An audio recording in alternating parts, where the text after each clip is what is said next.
नमस्कार, आप देख रहे हैं खबर 1 मिनट आपके साथ मैं हूं ऋचा शर्मा। इस बुलेटिन में देखिए बिहार झारखंड की तमाम बड़ी खबरें 60 सेकंड में। गया में बेकाबू ट्रक में गुस्साए लोगों ने आग फूंक दिया। दरअसल सिविल लाइन थाना के करीमगंज ओवरब्रिज के पास एक बेकाबू ट्रक ने महिला को रौंद दिया। अनियंत्रित ट्रक की चपेट में आने से महिला की मौके पर ही मौत हो गई। महिला के शव को परिजन उठाकर घर ले गए, लेकिन गुस्साई भीड़ मानने को तैयार नहीं थी। हादसे में महिला की मौत के बाद गुस्साए लोगों ने ट्रक में आग लगा दी। देखते ही देखते आग ने ट्रक के अगले हिस्से को अपनी जद में ले लिया। ट्रक का अगला हिस्सा जलकर खाक हो गया। गुस्साई भीड़ को देख ट्रक का ड्राइवर ट्रक छोड़कर मौके से फरार हो गया। ट्रक में आग लगाए जाने की खबर पुलिस तक पहुंची। तुरंत फायर ब्रिगेड की टीम मौके पर पहुंची। ट्रक में लगी भीषण आग को दमकल के गाड़ियों से बुझाने की कोशिश की गई। कड़ी मशक्कत के बाद ट्रक में लगी आग पर काबू पाया गया, लेकिन तब तक ट्रक का अगला हिस्सा पूरी तरह जलकर खाक हो चुका था। पुलिस ने ट्रक को अपने कब्जे में ले लिया और ट्रक ड्राइवर की तलाश कर रही है।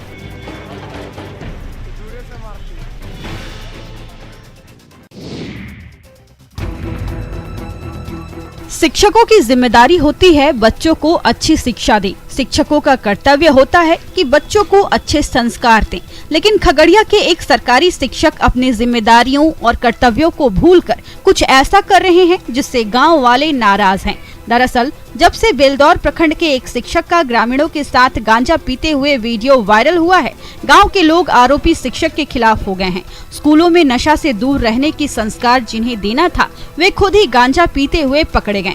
गांजा पी रहे शिक्षक का किसी ने वीडियो बनाकर उसे सोशल मीडिया में वायरल कर दिया। ये हाल तब है जब कुछ महीने पहले ही नशा नहीं करने की शपथ इन शिक्षकों ने ली थी। स्थानीय ग्रामीण गांजा पी रहे शिक्षक के खिलाफ गुस्से में हैं। ग्रामीणों का आरोप है कि शिक्षक रोज गांजा और दूसरे किस्म का नशा कर स्कूल में आते हैं। वहीं डीईओ ने बताया कि आरोपी शिक्षक पर कार्रवाई की जाएगी।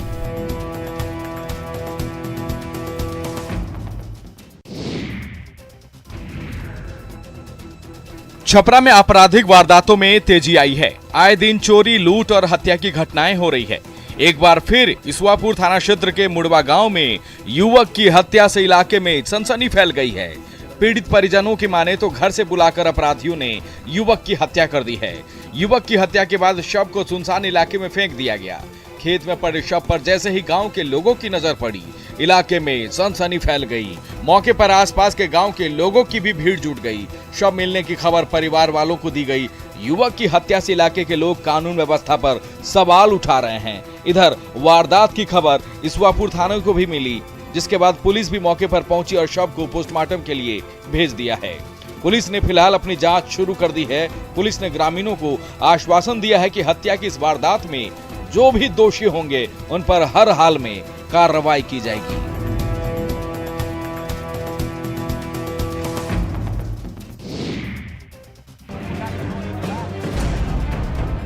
सिवान के नौतन में भीषण आगलगी के बाद अफरा तफरी का माहौल देखा गया। सगरा गांव में पहले एक घर में खाना बनाने के दौरान चूल्हे से निकली चिंगारी ने ऐसा तांडव मचाया कि सभी लोग बेबस नजर आए। चिंगारी से पहले पुआल में आग लग गई। पुआल में आग लगते ही आग ने भयावह रूप धारण कर लिया। आग की लपटें आगे ही बढ़ते जा रही थी। धीरे धीरे इस भयावह आग ने आसपास की झोपड़ियों को भी अपनी जद में ले लिया। देखते ही देखते पूरी झोपड़ी जलकर खाक हो गई। आग से उठ रही लपटों को देखकर गांव के लोग भी मौके पर पहुंचे। सभी ने इस आग को बुझाने की कोशिश की, लेकिन भयावह हो चुकी आग पर काबू पाना ग्रामीणों के बस में नहीं रह गया। भीषण आग के आगे सभी बेबस नजर आए। घर में रखे सारे सामान जलकर खाक हो रहे थे, अनाज जलकर राख हो रहे थे, लेकिन आग बुझाना आसान नहीं रह गया। कड़ी मशक्कत के बाद दमकल की गाड़ियों ने आग पर काबू पाया, लेकिन तब तक सब कुछ जलकर राख हो चुका था। पीड़ित लोग अब सरकारी मदद की आस लगाए बैठे हैं।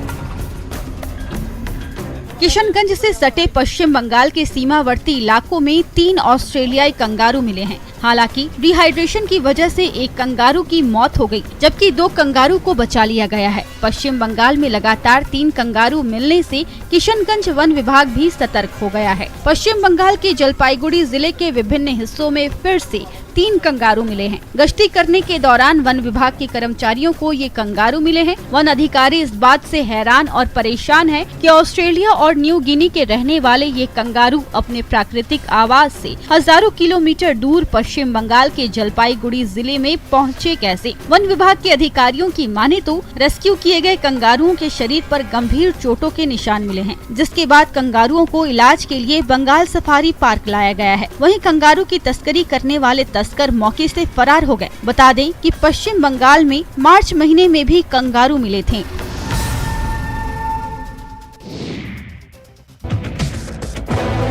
शराबबंदी वाले बिहार में शराब की तस्करी धड़ल्ले से जारी है। हालांकि शराब तस्करी के तमाम तारीखों पर पुलिस ताबड़तोड़ कार्रवाई भी कर रही है, लेकिन तस्करी का ये खेल कम होने का नाम नहीं ले रहा। गोपालगंज में एक बार फिर भारी मात्रा में विदेशी शराब की खेप जब्त की गई है। कुचायकोट के बलथरी चेक पोस्ट पर एक बार फिर पुलिस ने बड़ी कार्रवाई करते हुए लाखों की विदेशी शराब के साथ शराब के 3 तस्करों को गिरफ्तार किया है। विदेशी शराब की इस खेप को यूपी के रास्ते मुजफ्फरपुर ले जाने की योजना थी, लेकिन मंजिल तक पहुंचाए जाने से पहले पुलिस ने शराब की इतनी बड़ी खेप को जब्त कर लिया है। ट्रक पर प्याज लोड किया गया था और इन तमाम प्याज की बोरियों के नीचे 30 लाख रुपए से ज्यादा के विदेशी शराब छिपा कर रखे गए थे। लेकिन पुलिस ने गाड़ी जांच के दौरान ट्रक पर लोड 275 कार्टन विदेशी शराब को जब्त कर लिया है। बलथरी चेक पोस्ट पर लगातार हो रही कार्रवाई से शराब माफिया में हड़कंप मचा हुआ है।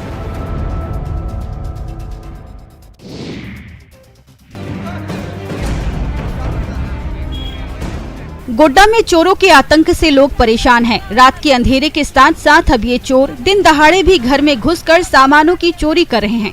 नगर थाना क्षेत्र के मुआ संथाली टोला में ऐसा ही एक चोर पकड़ा गया, जो दिन दहाड़े घर में घुसकर मोबाइल की चोरी कर रहा था। घर के लोगों को चोर के घर में घुसने की आहट हो चुकी थी। तुरंत शोर मचाए जाने के बाद रंगे हाथ चोर को धर दबोचा गया। चोर को रंगे हाथ पकड़े जाने के बाद ग्रामीणों ने उसकी जमकर पिटाई कर दी। हालांकि लोगों के गुस्से को देखते हुए चोर लोगों से बार बार माफी मांगता दिखा। इलाके में दोबारा नहीं घुसने की कस्में खाता दिखा।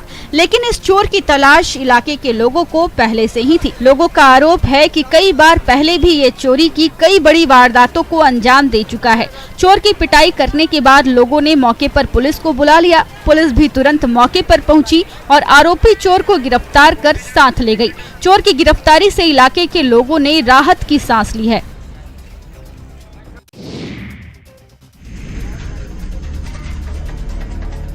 गुमला के कस्तूरबा गांधी आवासीय बालिका विद्यालय में व्यवस्था को लेकर पहले भी कई सवाल उठते रहे हैं।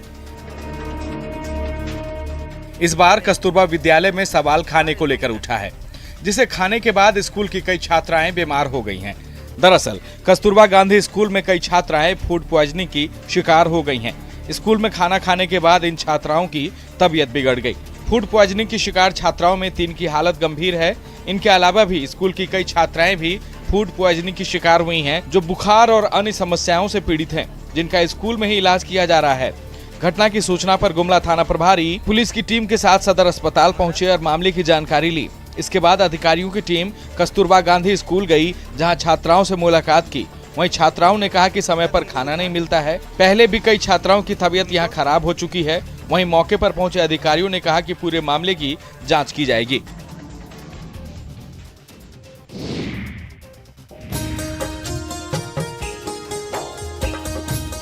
बिहार झारखंड के कई इलाकों में नहाई खाई के साथ चैती छठ की शुरुआत हो गई है। 8 अप्रैल यानी शुक्रवार को उगते सूर्य को अर्घ्य देने के साथ ही चैती छठ का समापन होगा। कोरोना प्रोटोकॉल्स के समाप्त होने के बाद इस बार छठ व्रत करने वालों में खुशी का माहौल है।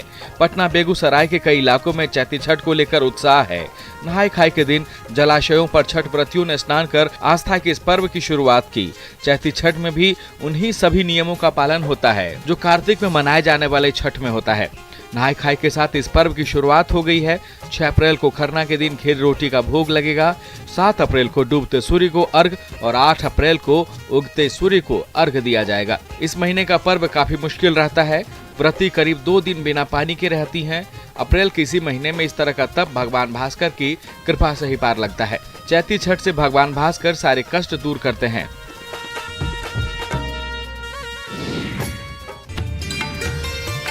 चैत्र नवरात्र पर 2 साल के बाद सोमेश्वर धाम की यात्रा शुरू हो गई है। 2 साल के बाद हो रही इस यात्रा को लेकर यहां पहुंचने वाले लोगों में खासा उत्साह है। नवरात्र पर 10 दिनों तक चलने वाले इस यात्रा में समय बीतने के साथ साथ धीरे धीरे श्रद्धालुओं की संख्या बढ़ रही है। श्रद्धालु सोमेश्वर पर्वत पर मां कालिका के साथ साथ सोमेश्वर महादेव के मंदिर में दर्शन और पूजा अर्चना करते हैं। चैत्र नवरात्र के मौके पर हर दिन यहाँ हजारों की संख्या में लोग सोमेश्वर की यात्रा करते हैं। सोमेश्वर की यात्रा के लिए श्रद्धालु पहले 20 किलोमीटर की दूरी तय कर गोवर्धना पहुंचते हैं। इसके बाद 12 किलोमीटर की दूरी तय कर लोग गोवर्धना से सोमेश्वर पहाड़ी पर स्थित मां कालिका के मंदिर पहुंचते हैं। सोमेश्वर धाम जाने के रास्ते में नदी पार करने के साथ साथ पहाड़ी की कठिन चढ़ाई भी पार करनी होती है। पश्चिमी चंपारण के सोमेश्वर पहाड़ पर भारत के साथ साथ नेपाल के लोग भी मन्नतें मांगते हैं। साल में सिर्फ एक बार 10 दिनों के लिए वन विभाग के स्तर पर श्रद्धालुओं को सोमेश्वर पर जाने की अनुमति मिलती है।